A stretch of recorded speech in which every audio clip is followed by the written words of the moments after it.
السلام عليكم يا حبايبي، كل سنه وانتم طيبين. عاملين ايه؟ النهارده هنعمل مع بعض الحواوشي المصري او الحواوشي العيش البلدي.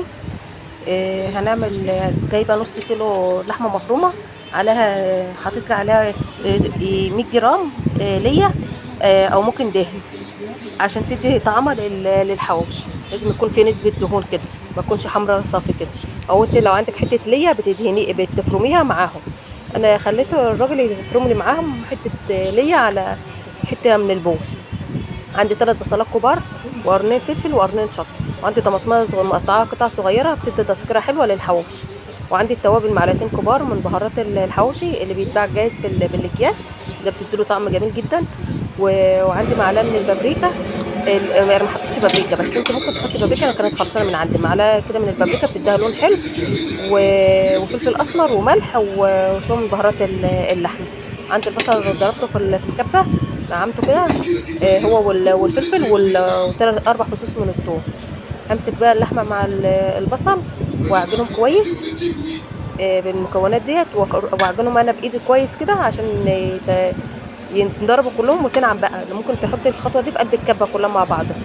وبعد ما اعجنها كويس هجيب برضك التوابل واحطها واعجنهم برضك معاهم. ونسيت احط ربع معلقه كده او نص معلقه من بهارات اللحمه. حابه انت تحطي جوز الطيب براحتك برضك، بس انا استكفيت يعني بالتوابل، مش عايزه توابل كتير. دي معلقه من بهارات السبع بهارات، نص معلقه حطيتها بس معاهم كده. الطماطم بتقطعها قطع صغيره كده خالص، طماطمايه صغيره بتقطعها، هي بتدي تسكره حلوه للحواوشي. ونقلب بقى كل المكونات. انت بتظبطي الملح برضو بتاعك على حسب انت ما انت حابه. وبعجنها كويس كده، وبدخلها بقى التلاجة نص ساعة على الأقل ساعة. التوابل بتاخد من طعم اللحمة ومن طعم المكونات الباقية، وبتدينا طعم حلو. ليا على دهن. وجبت بقى ليا صينية ليا وفيها حتة يعني ليا حتة من ده على مع حتة حتة من ده. دهن، مع شوية شوية زيت زيت كده حلوين حلوين، كده. هنسيحهم وبجيب بس الصينية كده في والنار قلب بتاعتي الزيت بتبقى خالص. متوسطة. قبل ما كده يسيحوا بالشكل ده. عندي بعد ما قعدت بقى ساعة في قلب التلاجة، عندي عيش بلدي، فتحته كده الفتحة دي. وبجيب قطع بقى من اللحمة اللي احنا عاملينها او الحواوشي، التتبيلة بتاعت الحواوشي اللي احنا عاملينها ديت. وبروح جاي حطاها في قلب رغيف العيش وبفردها بقى كويس. معلش عشان كنت بصور بس فيديو بعملها بايد بالشكل ده كده. كل رغيف بعمله كده. انا عملوا معايا النص كيلو، عملوا معايا 15 رغيف. كمية حلوة برضو، وبعدين مكترين برضو في اللحمة، واحسن طبعا من اللي بنجيبه من بره. اخلص كل الكميه عملتها، وعندي الدهنه بقى بحته ليا كده، بشويه زيت، وحطيته مساحه ديت. وبحط الرغيف العيش وبدهنه على الوش ده والوش ده، شايفينه بالشكل ده كده، علشان ياخد معايا طعم من الماده الدهنيه دي من الليا، وبتديها طعم حلو. ممكن تستكفي بليا بس لو عندك بزياده يعني. فانا عملتها، انت ممكن تكتر اكتر من كده لو انت حباها يعني اوضح يعني، والطعم اوضح يعني، بس انا ما كانش عندي برضو كتير. وبحط بقى على قد ما الصينيه ما بتاخد. انت ممكن تدخليها تسيح الماده الدهنيه ديت، الزبده السمنه مع الزيت مع حته اللية، وتدهني الوش والظهر وتدخليهم الفرن. قرر انه يكون سخن وتدخليهم، بتقعد حوالي تلت ساعه ولا نص ساعه. وبالتانيكي برضك بتقلبي من الناحيه دي ومن الناحيه دي. اهم حاجه التقليب، حتى برضك لو حطيتها في الفرن. انما انا بوريك من غير فرن وكده. ولو عايزه تعمليها على عين البوتاجاز سهله برضك، النار اقل من المتوسط عشان تسوي برضك معانا اللحمه كويس. حوالي كل نص شويه ساعة بنقلبها دقيقتين من على الناحيه دي ودقيقتين من على الناحيه دي، تقعد معانا على النار ما يكملش ربع ساعه كده. بالشكل ده زي ما احنا شايفينه. وبرجع برضك اقلبها تاني. على كده استوى كويس. لازم نلبس دقيقتين من هنا ودقيقتين من هنا. يعني ما تكونش الماده الدهنيه كتير. هي طبعا حواوشي، واحنا عارفين ان الحواوشي بيحب الدهن والليه. برضه هسيبه دقيقتين وادي برضه في الناحية بالشكل التانية. ده كده بالشكل ده كده. واروح جاية قلبة برضه برضك. ورجعت تاني برضك، الناحية التانية فات كده دقيقتين برضه. ورحت جايه برضك راجعه حطاهم تاني على الوش التاني بالشكل ده. بفضل لغايه كده لغايه ما بتقعد معايا حوالي مثلا 10 دقايق على النار او 12 دقيقه، وما بيتغيبش في السوا. احنا كده مولعاه ربع ساعه عشان بالكتير، يتحمر. وبتنيها بقى او واخد بتبقى معانا خلاص استوت معاك. بص تلاقي اللحمه لونها الفحم. طبعا اتغير معانا، بتبقى مستويه. وبعدين هي طبقه بتبقى مش سميكه قوي يعني برضك علشان تغيب في استوى. السوا. انا كده خلصت بالشكل معايا ده. اول كميه. شايفه الشكل ده شايفين شكله طالع حلو وجميل ازاي. بقعد حوالي بقى يعني ايه بروح ربع جايه ساعه شايلاه، ساعه بالكتير على النار. وعندي بس ما حته بياخدش فحمه حاجه يعني ربع ساعه. انا حلو، مولعاها. كل شويه بتقلبيه من الناحيه دي للناحيه دي وطلعه بقى كده بالشكل ده زي ما احنا شايفين على صينيه كده او في حله بالشكل ده. عندي بقى حته دهن كمان بحط كده بقى في برضه الفرن. حته ليا. انا معلش انا مقلله قوي في دي اللي هي موجوده الليا عندك. ايه. انا كنت بحطها باكتر من برضه كده شويه كمان، زيت صغيرين. في اللي مش حابب قوي. وكمان اصلا يعني ايه هي دي الكميه اللي عندي، فمعلش يعني انت لو عندك كميه اكتر بتديها اطعم كمان، طعم اطعم كمان. نمسك برضه الحواوش يعني اللي هي بالشكل بتديها ده. طعم حلو قوي للحوش. جربوها وكتروا فيها اللي هي وهتعجبكم جدا،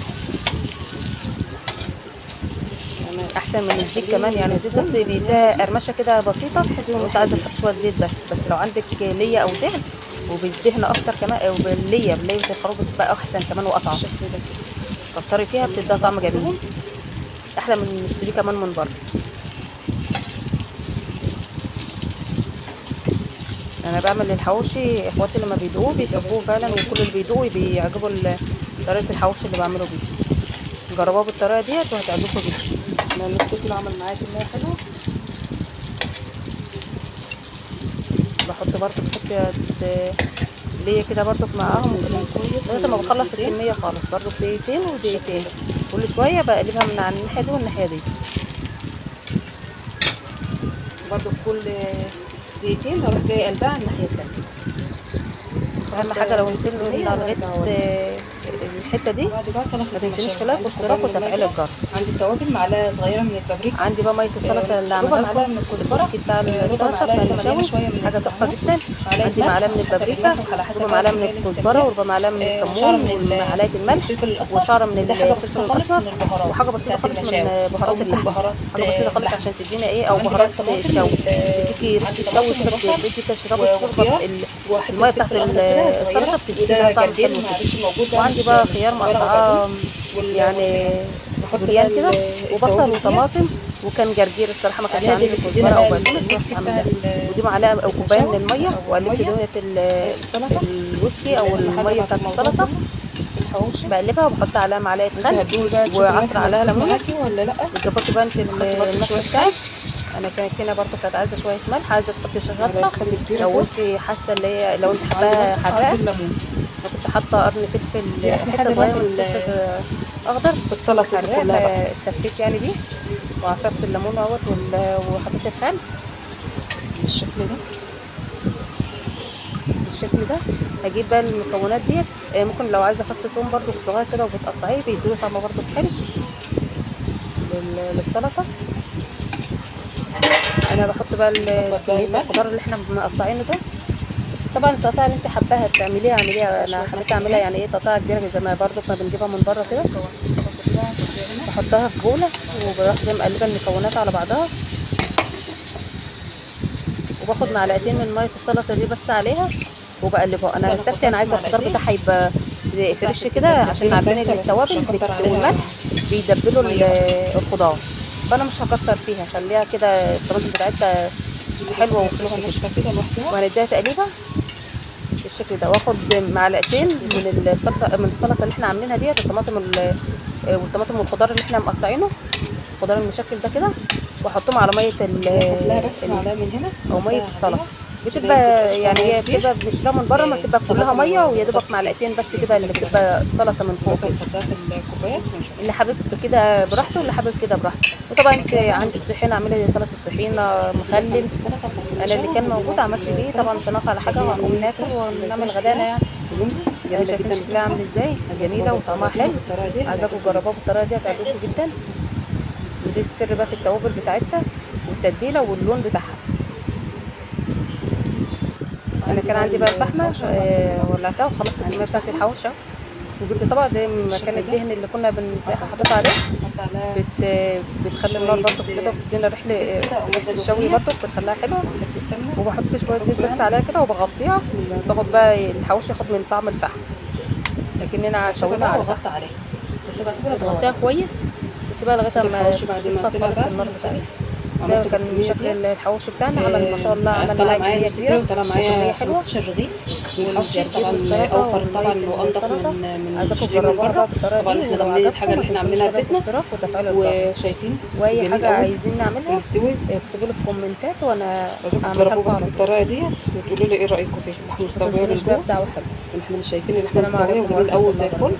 انا كنت بوريكم هنا وطبعا اوفر السندوتشات كانت مستويه وكانت واحسن من جميله، اللي بتشتري من كان بره. الطعم بتاعها تحفه الصراحه. عايزاكم تجربوه وتقولوا لي ايه جربوها رايكم فيه. بالطريقه دي. ولو عجبكم ما سلام. تنسونيش بقى لايك واشتراك وتفعيل الجرس. والسلام عليكم ورحمه الله.